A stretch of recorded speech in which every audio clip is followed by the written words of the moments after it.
शाम 5 बजे की हर बड़ी खबर देख रहा है इंडिया मेरे साथ। नमस्कार, गुड इवनिंग आप सभी के साथ। मैं हूं मलिका मल्होत्रा और आज के सफर की शुरुआत करेंगे एक ऐसी खबर के साथ जिससे यूपी में सियासी बयानबाजी तेज हो गई है, सियासत गर्मा गई है। दरअसल लखनऊ की किंग जॉर्ज मेडिकल यूनिवर्सिटी के हॉस्टल्स में नॉनवेज खाने पर पूरी तरह से रोक लगा दी गई है। इस आदेश के मुताबिक अब केजीएमयू के हॉस्टल मेस और कैंटीन में नॉनवेज खाना नहीं बनेगा, ना ही उनके अंदर मिलेगा। लेकिन ऐसा क्यों? आखिर नॉनवेज पर रोक की वजह क्या है? आखिर ऐसा आदेश क्यों पारित किया गया, इसके बारे में भी हम आपको बताएंगे। लेकिन दूसरी तरफ इस बैन पर सियासत बेचैन हो गई है। समाजवादी पार्टी से लेकर कांग्रेस तक ने इस फैसले का विरोध किया है, तो वहीं मुस्लिम धर्म गुरुओं की प्रतिक्रिया भी मिली जुली है। तो इस मामले में यूपी की सियासत गर्मा गई है और जो विपक्षी पार्टियां हैं वो सवाल उठा रही हैं। समाजवादी पार्टी से लेकर कांग्रेस तक ने इस फैसले का न सिर्फ विरोध किया है बल्कि इस फैसले को लेकर सवाल भी उठाए हैं। साथ ही इसमें एक पक्ष मुस्लिम धर्म गुरुओं का भी है, उनकी भी मिली जुली प्रतिक्रिया इसमें सामने आई है।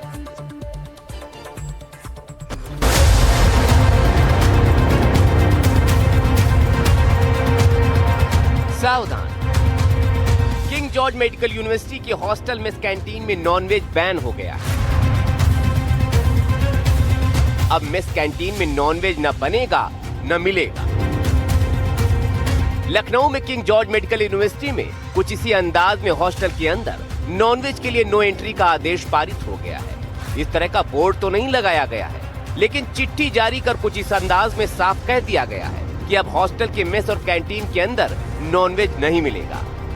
जिनको खाना हो वो बाहर जाकर खा सकते हैं, लेकिन हॉस्टल में नॉनवेज अब वर्जित है। इस पर सियासत चौगनी रफ्तार से दौड़ रही है, उसके बारे में आपको बताएंगे। लेकिन पहले ये जानना जरूरी है कि आखिर मेडिकल यूनिवर्सिटी में नॉनवेज पर बैन क्यों लगा दिया है। राज्यपाल आनंदीबेन पटेल केजीएमयू के दीक्षांत समारोह में गई थी। वहाँ उन्होंने बताया था कि राजभवन सचिवालय की टीम ने हॉस्टल कैंटीन का औचक निरीक्षण किया था। निरीक्षण के दौरान 18 में से 3 हॉस्टल्स में नॉनवेज पकाया जा रहा था, जहां साफ सफाई और खाद्य सुरक्षा से जुड़ी गंभीर कमियां पाई गई थी। राज्यपाल ने कैंटीन में साफ सफाई को लेकर चिंता भी जताई थी। 2 हॉस्टल में एक्सपायर्ड मसाले भी इस्तेमाल हो रहे थे, ऐसा भी बताया गया। इसके बाद राज्यपाल ने हॉस्टल में साफ सफाई के विशेष निर्देश दिए। उसी के बाद केजीएमयू के चीफ प्रॉक्टर ने आदेश जारी कर दिया। इन आदेशों में स्पष्ट कर दिया गया कि केजीएमयू की कैंटीन जो चलती है प्रशासन की तरफ से, केजीएमयू के उन 18 कैंटीन में अब नॉनवेज ना बनेगा ना खाया जा सकेगा। इसका यह मतलब नहीं कि अब केजीएमयू में नॉनवेज मिलेगा ही नहीं। दरअसल जो छात्रों की तरफ से एक रेस्टोरेंट चलाया जाता है वहां मिल सकता है, और अगर छात्र चाहें तो अपने कमरे में भी नॉनवेज बनाकर खा सकते हैं। लेकिन केजीएमयू प्रशासन के लिए गए इस फैसले को लेकर विवाद बढ़ता चला गया। हालांकि केजीएमयू के media incharge doctor Kumar Shantanu का दावा है, जिसके मुताबिक केजीएमयू की ऑफिशियल कैंटीन में तो कभी नॉनवेज बना ही नहीं। जो हमारी जितनी मैसेज है ये तो निश्चित रूप से क्लियर है, ना आज तक कभी नॉनवेज वहाँ बना है और ना ही कभी सर्व हुआ है।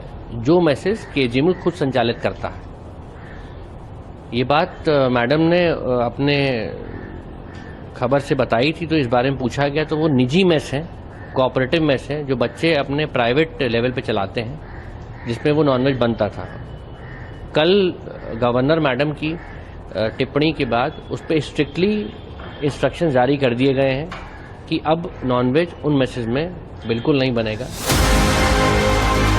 आदेश पर केजीएमयू के अंदर से कोई आवाज तो नहीं उठी, लेकिन सियासी गलियारों में शोर जरूर मच गया। देखिए, इससे ज्यादा बेतुका सर्कुलर कभी नहीं हो सकता है। मैं खुद उसी संस्थान से पढ़ा लिखा हूं और हम उन समय पढ़ते थे जब सभी मेस में हर तरीके से खाना खाया जाता था और साफ सुथरा तरीके से खाया जाता था। अफसोस ये है कि सरकार की चाटुकारिता और नेताओं की चाटुकारिता करने की हद यहाँ तक आ गई। एक सबसे बड़ा चिकित्साई संस्थान जहाँ पे दुनिया का टॉप ब्रेन आता है, वहाँ आप ऐसे बेतुका सर्कुलर लगा के आप क्या बताना चाहते हैं?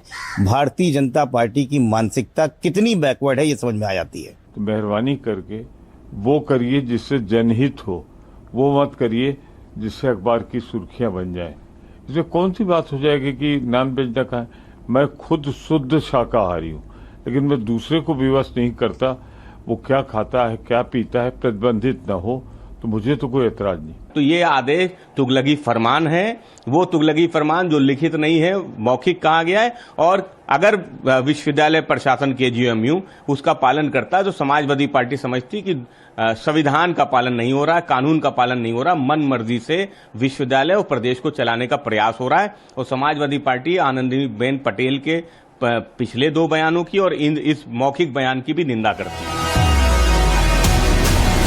हालांकि बीजेपी के नेता और सांसद इस मसले पर सीधे तौर पर कुछ भी बोलने से बचते दिखाई दे रहे हैं। ये कोई हार्ड एंड फास्ट रूल नहीं होता कहीं भी कि आप यही भोजन बनाएंगे। मैं समझता हूँ इसको विवाद का विषय नहीं बनाना चाहिए। खास बात यह है कि इस मसले पर मुस्लिम धर्मगुरुओं की राय भी बटी नजर आ रही है। देखिए, अपने मुल्क में मोर देन 61% इंडियंस जो हैं वो नॉन वेज हैं और प्यू रिसर्च सेंटर और जितने भी रिसर्चर्स हैं सब बार बार इस बात को साबित कर चुके हैं। और जाहिर सी बात है कि नॉन वेजिटेरियन जो फूड है वो इंसानों के अपने हेल्थ के लिए फ़ायदेमंद है मेडिकल पॉइंट ऑफ व्यू से, और उससे लोगों की इम्यूनिटी भी बूस्ट होती है। और फिर इस तरीके के फैसले वो भी अगर केजीएमयू जैसे प्रेस्टिजियस मेडिकल कॉलेजेस में लिए जाएंगे तो ये इससे बहुत ही गलत मैसेज जाएगा। तो लिहाजा मेरी केजीएमयू के एडमिनिस्ट्रेशन से यही अपील है कि इस फैसले को वापस लिया जाए।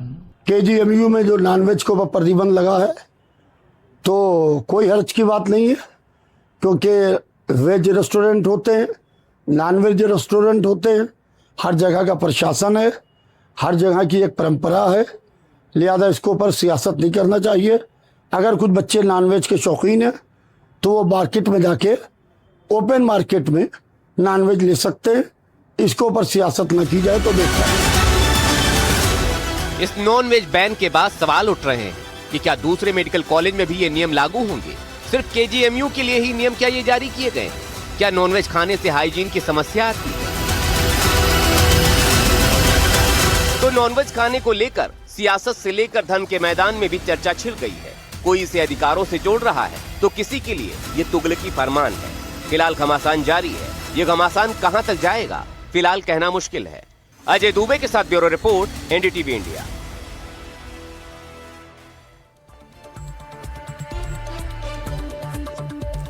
इस पूरे मामले पर अपने केजीयू के हॉस्टल्स में रहने वाले छात्रों से, डॉक्टर से बात की कि आखिर इस फैसले को वो किस तरह से देखते हैं, या फैसला कितना सही है या फिर गलत है। देखिए, मुझे लगता है कि ये जिसको जो खाते हैं लोग वो खाना चाहिए, और पसंद नापसंद पे डिपेंड करता है कि कौन क्या खाता है।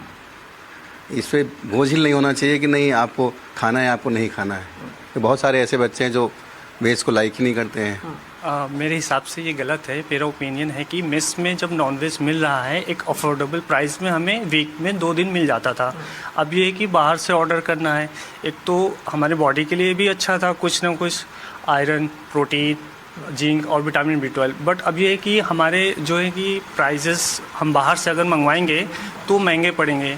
तो अफोर्डेबल प्राइस में वीक में 2 दिन मिल जाते थे, ये स्टूडेंट्स के लिए काफ़ी अच्छा था। मेरा मानना है कि जिसको खाना है खाए, जिसको नहीं खाना है मत खाए। नोबडी कैन एक्चुअली स्टॉप और आस्क देम टू स्टॉप। ये तो स्टॉप करना ही हुआ ना, अगर रोक लग जाएगी तो कैसे मिलेगा? It's up to the administration, I have no comment about it. Well, non vegetarian में आपको प्रोटीन, विटामिन B12, आयरन के जो अमाउंट होते हैं वो ज़्यादा मिलता है कंपेयर टू वेजिटेरियन डाइट। मुझे लगता है कि ये एक पर्सनल ओपिनियन है कि आप खा रहे हैं या नहीं खा रहे हैं, तो उस पर रोक नहीं लगानी चाहिए। मतलब ऐसे मेस में बंद नहीं कर देना चाहिए, मेस में अवेलेबल होना चाहिए, क्योंकि वहाँ पे वेजिटेरियन लोग भी हैं, नॉन वेजिटेरियन लोग भी हैं। तो वो तो पर्सन पे डिपेंड करता है ना कि वो खाएगा या नहीं खाएगा। जो ऑर्डर में लिखा है, जहाँ तक मैंने पढ़ा है, उसमें हाइजीन इशू लिखा हुआ है। बट हाइजीन इशू तो वेजिटेरियन फूड को प्रिपेयर करने में भी हो सकता है। तो आप हाइजीन इशू पे बात करें और उसको सॉल्व करें, रादर देन कि वेजिटेरियन बनना चाहिए, नॉन वेजिटेरियन बनना चाहिए। आज तक मेस में मिलता ही था, तो अगर कोई इशू है तो उसे एक बेटर तरीके से भी सॉर्ट आउट किया जा सकता है। ये पता नहीं, अब जो भी उन्होंने इसका सॉल्यूशन निकाला है, लाइक आई थिंक वो लोग इस पर डिस्कस करके बेटर सॉल्यूशन निकालेंगे। आप लोग कुछ अपोज करेंगे ऐसी किसी बात का? सॉल्यूशन आप चाहते हैं कि निकले, तो आप चाहेंगे कि वो एक बार फिर से सोचें और कुछ दूसरा फैसला लें? ऑब्वियसली फिर से सोचना चाहिए उन्हें, बिकॉज सब लोग वेजिटेरियन नहीं है और सब लोग नॉन वेजिटेरियन भी नहीं है, तो this is not the point कि हम एक चीज़ को स्टॉप करें, एक को नहीं करें। विरोध का तो हम लोग अभी ऐसा कुछ नहीं कर सकते हैं, लेकिन यह है कि सबका अपना अपना चॉइस है। जैसे वेजिटेरियन लोगों को वेजिटेरियन डाइट अवेलेबल हो रहा है, वैसे जिनकी चॉइस नॉन वेजिटेरियन की है तो उनको वो भी अवेलेबल होना चाहिए। मैं पर्सनली तो वेजिटेरियन हूँ, लेकिन मैं ऐसा किसी को मना नहीं करना चाहता कि आपको वेजिटेरियन या नॉन वेजिटेरियन का कुछ स्पेसिफिक यही मिलना चाहिए। और आइए बढ़ते हैं आगे अगली खबर की ओर। एक बार फिर एक शहर में आग का तांडव दिखा। यूपी के नोएडा में एक 5 मंजिला इमारत आग में घिर गई।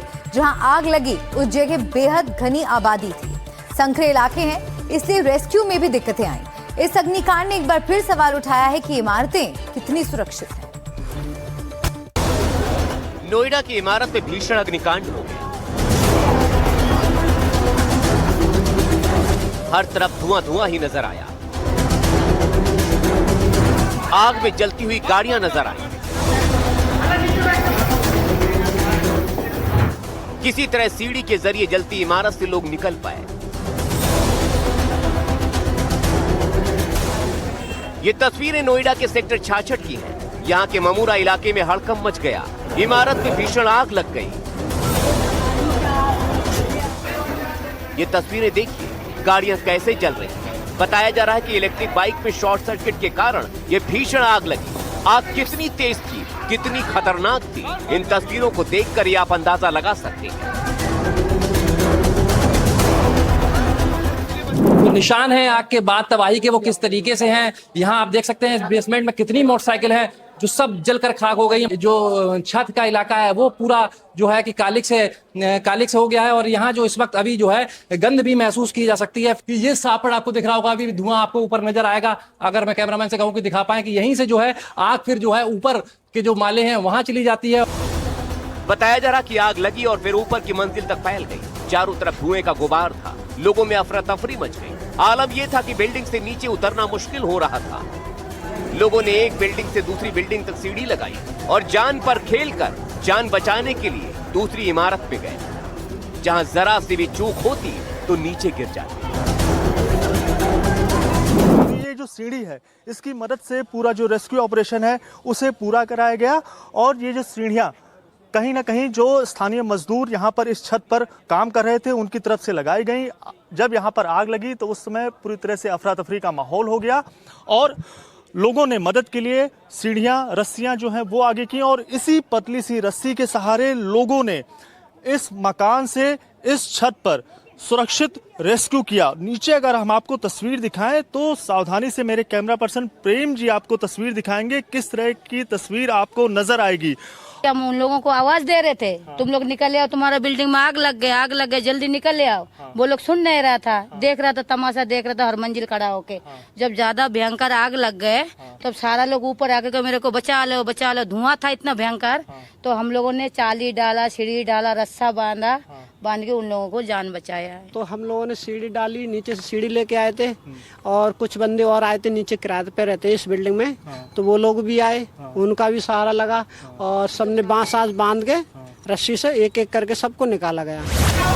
इस आग ने पूरे इलाके में दहशत मचा दी। चश्मदीदों का कहना है कि लापरवाही के चलते ये भयानक आग लगी। बिल्डिंग में कोई ऐसा नहीं था सेफ्टी वगैरह जिससे कि लोग आग बुझा सके, इसी लापरवाही की वजह से आग और बढ़ी है। 40 से 50 लोग ऊपर जो सीढ़ी लगी है उससे लोगों ने उनकी मदद की थी। रास्ता छोटा है यहाँ पे, बिल्डिंग को गाड़ी अंदर नहीं आती, पाइप लाइन डाली यहाँ से, जब आग बुझाई और काफी मशक्कत से आग बुझी। जब बताया जा रहा कि आग में करीब 50 परिवार फंस गए थे। सकरी गलियों की वजह से रेस्क्यू ऑपरेशन में देरी आ रही थी। फायर ब्रिगेड की गाड़ियां आग बुझाने और लोगों को सुरक्षित निकालने में जुटी थी। खबर है कि 2 लोगों की आग में झुलसकर मौत भी हो गई। इस मामले में नेग्लिजेंस के आरोप में उस बिल्डिंग के जो लीज होल्डर हैं, संचालक हैं, उनके विरुद्ध समुचित धाराओं में अभियोग पंजीकृत किया गया है और उनको हिरासत में ले लिया गया है। इस प्रकरण में अन्य विधिक कार्यवाही की जा रही है। लापरवाही के आरोप में बिल्डिंग के लीज होल्डर और ऑपरेटर के खिलाफ कानूनी धाराओं के तहत मामला दर्ज किया गया है। उनको हिरासत में लिया गया है। लेकिन नोएडा की ये आग एक बार फिर दर्शाती है कि किस तरह नियमों को तोड़कर आशियाने बनाए जा रहे हैं, जिनका मकसद सिर्फ और सिर्फ पैसे कमाने हैं। एक चिंगारी उठती है और लोगों की जान परवान आती है। लोग पैसे कमाने में लगे हुए हैं। उन्हें इस बात की कोई चिंता नहीं कि किसी की जान बचेगी या नहीं, कोई सुरक्षित रहेगा या नहीं। उन्हें कमाने हैं तो सिर्फ पैसे। नोएडा से हर्ष पांडे और दिव्यांकर तिवारी के साथ ब्यूरो रिपोर्ट, एनडीटीवी इंडिया। 30 जुलाई से कांवड़ यात्रा शुरू हो रही है। इसकी तैयारियां तेज हैं। इस यात्रा पर खुद सीएम योगी आदित्यनाथ की नजर रहती है। यूपी की पुलिस ने भी कमर कस ली है। यात्रा के लिए कुछ खास दिशा निर्देश भी जारी कर दिए गए हैं। साथ ही चेतावनी भी कि हुड़दंग किया तो खैर नहीं।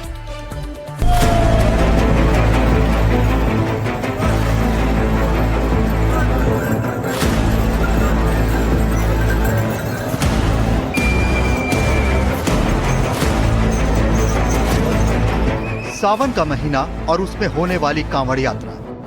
ये महीना भगवान शिव की भक्ति का सबसे पवित्र समय माना जाता है। लाखों शिव भक्त कांवड़ यात्रा पर निकलते हैं और गंगा जल लाकर भगवान शिव का जलाभिषेक करते हैं। ये यात्रा कई दिनों तक चलती है। कांवड़ियों के जत्थे निकलते हैं। इस दौरान कुछ अनहोनी ना हो जाए, इसके लिए पुलिस प्रशासन भी कमर कसकर तैयार रहता है। सीएम योगी का संदेश, कांवड़ में हुड़दंग बर्दाश्त नहीं। उत्तर प्रदेश के मुख्यमंत्री योगी आदित्यनाथ ने कांवड़ यात्रा में गड़बड़ी करने वालों से सख्ती से निपटने के निर्देश दिए हैं। उन्होंने कहा है कि ऐसे लोगों के खिलाफ तत्काल कठोर कार्रवाई की जाए। सीएम योगी ने सोमवार को एक उच्च स्तरीय बैठक की थी। बैठक में उन्होंने स्पष्ट निर्देश दिए कि ये पवित्र यात्रा पूरी तरह शांतिपूर्ण, सुरक्षित और श्रद्धामय वातावरण में संपन्न हो। यात्रा मार्गों पर साफ सफाई, चिकित्सा, पेयजल, भोजनालय, विश्रामालय और शौचालयों की अच्छी व्यवस्था हो। महिला कांवड़ियों की सुरक्षा और सुविधा के पुख्ता इंतजाम हो और महिला पुलिस बल की प्रभावी तैनाती की जाए। ड्रोन कैमरों और सीसीटीवी के माध्यम से 24 घंटे निगरानी के निर्देश दिए हैं। किसी भी प्रकार की घुसपैठ या अराजकता की कोशिश को समय रहते रोका जाए। यात्रा मार्गों पर जरूरी सूचनाओं का प्रचार प्रसार किया जाए। कई बार ये देखा गया है कि कांवड़ियों के रूप में कुछ हुड़दंगी बवाल कर देते हैं, पुलिस से भिड़ जाते हैं। सीएम योगी ने साफ कहा है कि हुड़दंग बर्दाश्त नहीं होगा। साथ ही सभी श्रद्धालुओं से अपील की है कि वो कांवड़ यात्रा के दौरान श्रद्धा, मर्यादा और अनुशासन का पालन करें। मुजफ्फरनगर में करोड़ों की संख्या में कांवड़े निकलते हैं। जिला प्रशासन की जिम्मेदारी है कि उसकी व्यवस्था बना करके रखे। वो दिन रात ड्यूटी देते हैं, परिश्रम करते हैं, मेहनत करते हैं। हम सब मिलकर उनका सहयोग करें और अगर कहीं दिक्कतें आती है, कोई विवाद होता है, तो आपस में बैठ के बातचीत करें। मैं पुलिस से कहूंगा कि ऐसे असामाजिक तत्वों पर वो कार्रवाई करे, उन पर नजर रखे और आगे के लिए मैं निवेदन करूंगा कि कोई भी ऐसा व्यवहार न करे जिसके कारण से ये पवित्र कांवड़ यात्रा, उसकी पवित्रता, उसकी मर्यादा, उसके प्रति श्रद्धा पूरे समाज और पूरे देश के अंदर है, उसमें कोई भी आपत्ति और टिप्पणी करने का काम करे। यूपी पुलिस भी सतर्क है। मंगलवार को लखनऊ में उत्तर प्रदेश के डीजीपी राजीव कृष्ण ने उच्च स्तरीय अपराध समीक्षा बैठक की। डीजीपी के साथ एडीजी कानून व्यवस्था अमिताभ यश समेत वरिष्ठ अधिकारी मौजूद रहे। कांवड़ यात्रा को जीरो इंसिडेंट, जीरो एक्सीडेंट के लक्ष्य से कराने के निर्देश दिए गए हैं। कड़ी सुरक्षा व्यवस्था के अलावा संवेदनशील स्थलों पर अतिरिक्त पुलिस बल तैनात किया जाएगा। कांवड़ मार्गों, शिविरों और घाटों पर सुरक्षा बढ़ाने के निर्देश दिए गए हैं। बैरिकेडिंग, प्रकाश व्यवस्था और ट्रैफिक प्रबंधन दुरुस्त रखने के निर्देश दिए गए हैं। पिछले कुछ साल में यात्रा के दौरान डीजे का प्रचलन बढ़ गया है। कई बार इनकी आवाज बहुत तेज होती है। ये निर्देश दिए गए हैं कि यात्रा के दौरान डीजे की आवाज अधिकतम 75 डेसिबल तक ही सीमित रखनी होगी। कान फोड़ू आवाज पर पूरी रोक रहेगी। डीजे म्यूजिक सिस्टम की ऊंचाई 10 से 12 फीट और चौड़ाई 12 फीट से अधिक नहीं होनी चाहिए। अश्लील, सांप्रदायिक, जातिगत भावनाएं भड़काने वाले या विवादित धार्मिक गीतों पर पूरी तरह प्रतिबंध रहेगा। अस्पतालों और संवेदनशील इलाकों के आसपास डीजे बजाने की बिल्कुल अनुमति नहीं होगी। ये निर्देश सभी को दिए गए हैं। उनको बताया गया है कि इनकी हाइट कितनी रखनी है, इनकी चौड़ाई कितनी रखनी है और वो हाइट कहाँ से होगी। कई बार ऐसा होता है कि जहाँ से वो उसको रखते हैं ट्रैक्टर ट्रॉली के ऊपर, वहां से उसकी हाइट नापने लगती है। उनको बताया गया कि जमीन से कितनी हाइट होनी चाहिए, कितनी चौड़ा उसका होना चाहिए, कितने डेसिबल उसकी जो है साउंड होनी चाहिए और किन किन चीजों का पालन करना चाहिए। अभद्र उसमें गाने ना बजें, ऐसे विद्वेषकारी चीजें उसमें ना बजें, उकसावे वाली चीजें ना हो। इस बारे में उनको ब्रीफ किया गया है। कांवड़ यात्रा के दौरान एक मसला होता है खान पान का। यात्रियों की भावनाएं आहत न हो, इसके लिए भी इंतजाम किए जा रहे हैं। होटल, ढाबों, दुकानों को निर्देश दिए गए हैं। कांवड़ मार्ग पर मौजूद सभी होटल, ढाबों और खाने पीने की दुकानों पर मालिक का नाम यानी नेम प्लेट साफ रूप से लिखना होगा। QR कोड लगाना अनिवार्य है। FSSAI लाइसेंस, साफ सफाई की रिपोर्ट और शाकाहारी मांसाहारी की साफ जानकारी देनी होगी। यात्रा के पूरे रूट पर अवैध मांस की दुकानें और शराब के ठेके बंद रहेंगे।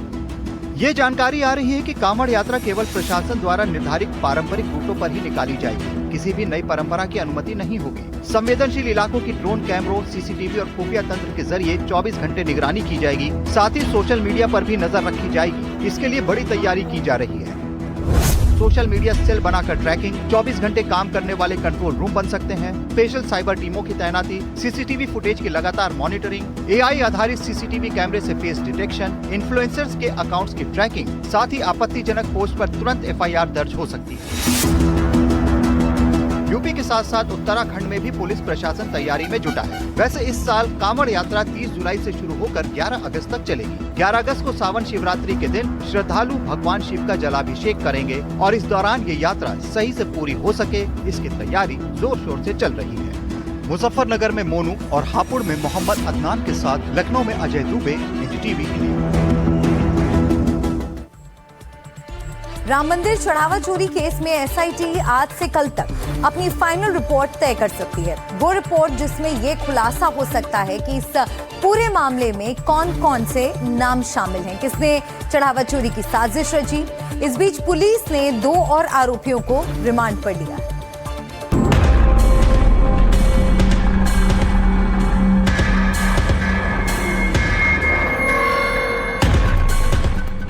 राम मंदिर के चढ़ावा चोरों का फाइनल हिसाब बहुत करीब है। एक एक आरोपी, एक एक गुनहगार की कलंक कथा बस पूरी होने वाली है। कौन है मास्टरमाइंड, किसने रची चढ़ावा की चोरी की साजिश के स्क्रिप्ट? हर एक सच बस कुछ ही घंटों की दूरी पर दिखाई दे रहा है।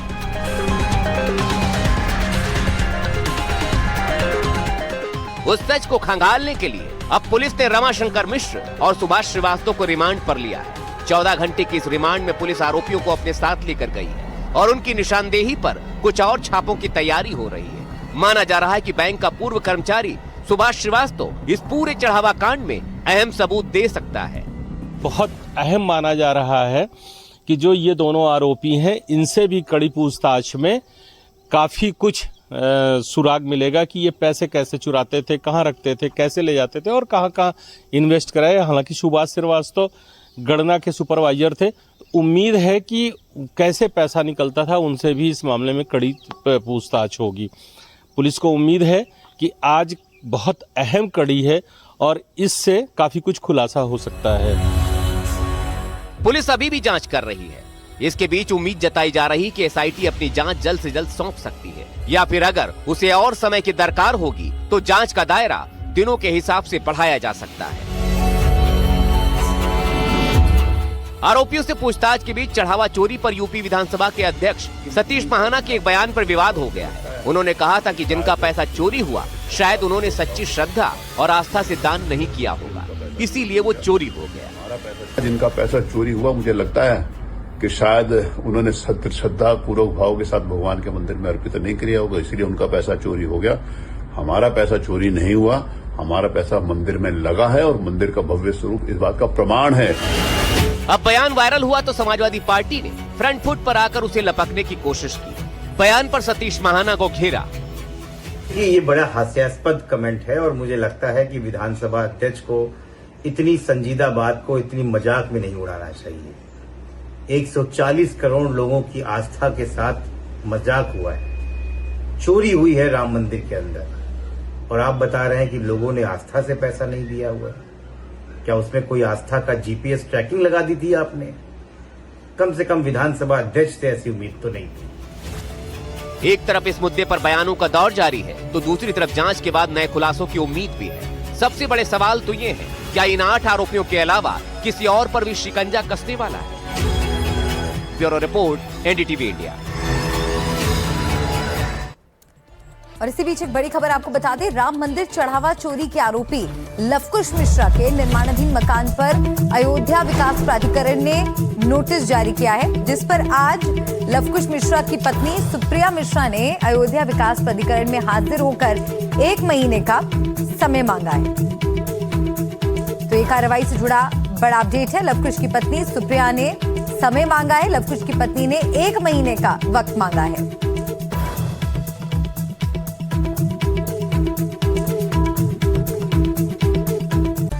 और आइए बढ़ते हैं आगे, अगली खबर का रुख करते हैं। अमेरिकी राष्ट्रपति ट्रंप कभी कहते हैं कि ईरान के साथ समझौता खत्म, फिर जंग शुरू हो जाती है। अब वो बयान दे रहे हैं कि समझौता करो वरना बर्बाद कर देंगे। तो दूसरी ओर ईरान ने साफ कर दिया है कि वो अमेरिकी दबाव के आगे नहीं झुकेगा और होर्मुज पर उसका रुख कायम है।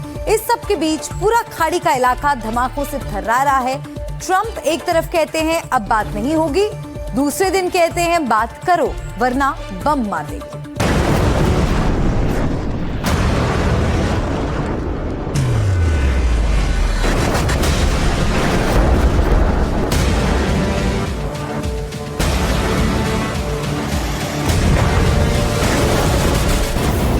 मिसाइलें गिर रही हैं, धमाके हो रहे हैं, शहर के शहर दहल रहे हैं। अमेरिका ईरान जंग का ये दूसरा दौर खतरनाक होता जा रहा है। ये टकराव गंभीर होता जा रहा है। पिछले 4 दिनों में एक दूसरे पर सैकड़ों हमले हुए हैं। ट्रंप ने शांति समझौता तोड़ दिया, लेकिन अब वो फिर पलटी मारते दिख रहे हैं, धमकी दे रहे हैं और समझौते की बात भी कर रहे हैं।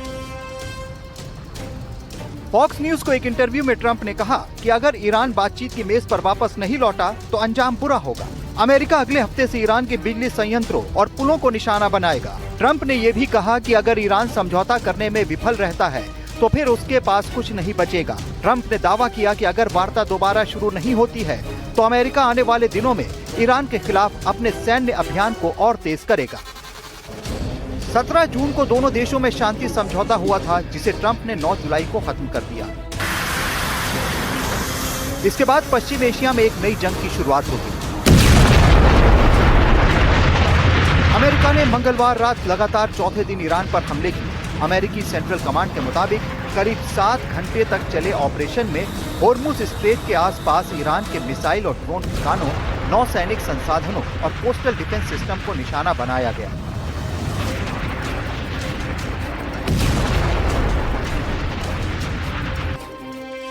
ईरान का पलटवार। ईरान भी कहां चुप बैठने वाला था। उसने हर हमले का पूरी ताकत से जवाब दिया। ईरान ने कुवैत और बहरीन में अमेरिकी अड्डों पर हमले किए हैं। हमलों के बाद कुवैत की सेना को एडवाइजरी जारी करनी पड़ी। लोगों से अपील की है कि वो सेना के अधिकारियों के जरूरी निर्देशों का पालन करें। ईरान के इस्लामिक रिवॉल्यूशनरी गार्ड कोर यानी IRGC के मुताबिक उसने बैलिस्टिक मिसाइलों, सुसाइड ड्रोन, क्रूज मिसाइलों से बड़े हमले किए। ईरान के राष्ट्रपति मसूद पेजेश्कियान ने ट्रंप के बयानों और धमकियों का जवाब दिया। उन्होंने कहा है कि अमेरिकी राष्ट्रपति डोनाल्ड ट्रंप के नागरिक और ऊर्जा ढांचे को नष्ट करने की धमकी अमेरिका की ताकत नहीं बल्कि कमजोरी और लाचारी का संकेत है। पेजेश्कियान ने साफ किया कि ईरान अपने वैज्ञानिकों की तकनीकी क्षमता, घरेलू विशेषज्ञता और अटूट राष्ट्रीय एकता के बल पर अमेरिका के किसी भी सैन्य दबाव या प्रतिबंध का डटकर सामना करेगा। ईरान कह चुका है कि होर्मुज पर किसी तरह का समझौता नहीं होगा। ट्रंप ने कहा था कि अमेरिका होर्मुज स्ट्रेट की सुरक्षा करेगा और इसके बदले हर कार्गो पर 20% शुल्क वसूलेगा। इस पर ईरान के विदेश मंत्री अब्बास अराक्ची ने कहा था कि होर्मुज ईरान की जिम्मेदारी है और अमेरिका का 20% तो बहुत ज्यादा है। ईरान उचित शुल्क लेगा। ईरान को इजराइल की चेतावनी। इस जंग में अभी तक इजराइल खुलकर सामने नहीं आया है और न ही हमले किए हैं, लेकिन इजराइल के प्रधानमंत्री बेंजामिन नेतन्याहू ने कहा है कि अगर ईरान ने हमला किया तो ताकतवर जवाब दिया जाएगा। מקדמים מדיניות של עצמאות חימושית. יחד עם שר הביטחון החלטתי להוסיף בעשור הקרוב עוד 350 מיליארד שקלים לתקציב הביטחון. חלק גדול מזה הולך לחיל האוויר. देख रहा है इंडिया में आज के लिए फिलहाल इतना ही। कल फिर होगी आपसे मुलाकात शाम 5 बजे सिर्फ NDTV इंडिया पर। तब तक के लिए आप बने रहिए हमारे साथ।